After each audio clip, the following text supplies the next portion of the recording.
उम्मीद है ठीक होंगे। अल्लाह पाक आप सबको अपने सुमान में रखे और हर तरह की बीमारी से महफूज रखे। आमीन सुम आमीन। जी फ्रेंड्स, आज जो मैं वीडियो लेके आई हूँ वो है यूरिक एसिड के बारे में, कि यूरिक एसिड जो होता क्यों है और उसके इलाज क्या है, स्पेशली घरेलू इलाज क्या है। तो उसमें सबसे पहले बात कर लेते हैं हम लोग कि ये होता क्यों है। ये इसलिए होता है कि यानी कि जो लोग ज़्यादा प्रोटीन लेते हैं, ज़रूरत से ज़्यादा लेते हैं, सिर्फ गोश्त वगैरह या और भी जो प्रोटीन्स के होते हैं वो ज़्यादा लेते हैं और सब्जियां वगैरह नहीं लेते, तो वो यूरिक फिर वो प्रोटीन के ज़्यादा इस्तेमाल से यूरिक एसिड जो है वो, यानी कि जिसका नाम ही एसिड है, तो वो यूरिन के ज़रिए पास नहीं होता, जो रह जाता है, तो फिर वो ये प्रॉब्लम करता है, ये जॉइंट्स में जाके उनकी स्वेलिंग का बाइस बनता है। तो ये अमूमन रात में होता है, जैसे और अमूमन जो है पाँव के अंगूठे से शुरू होता है। जिस तरह पाँव के अंगूठा वो सूज जाता है, ये एड़ी शदीद दर्द करने लग जाती है और जब पाँव ज़मीन पे रखे तो रखा नहीं जाता। ये उन लोगों को ज़्यादा इस तकलीफ़ का अंदाज़ा होगा जो इसमें जिनको ये तकलीफ़ है।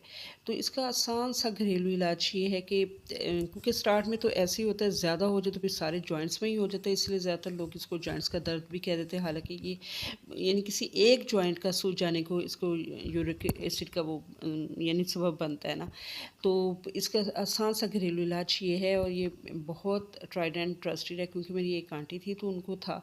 तो जब भी उनको ये कोई पेन होती थी तो वो घर घर में ही वो कर लेती, तो बहुत यानी कि आजमूदा टोटका है, इसलिए आप लोगों से शेयर कर रही हूँ। और वो मेरी कोशिश यही होती है कि मैं वही शेयर करूँ जो मैं यानी कि जो मेरे करीबी या जिनको मैं आजमाया हो, जिनको मैं खुद जानती हूँ ना। तो इसलिए इसके बारे में भी मैं यानी कि बहुत श्योर हूँ कि बहुत ज़बरदस्त टोटका है ये।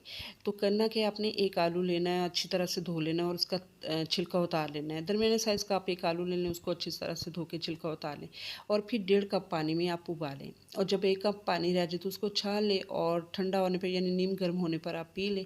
इंशाल्लाह 1 कप पीने से ही आपको ख़ासा रिलीफ़ मिलेगा और काफ़ी महीनों सालों में आपको फिर ये मसला नहीं होगा। और अगर फिर भी ना हो तो आप सुबह शाम पी लें वही यानी कि 1-1 आलू का, तो इंशाल्लाह बहुत फ़ायदा देगा। तो ज़रूर ट्राई कीजिएगा और फ़ीडबैक ज़रूर दीजिएगा ताकि दूसरों को भला हो। ओके, अल्लाह हाफ़िज़। दुआ में याद रखिएगा। अल्लाह हाफ़िज़।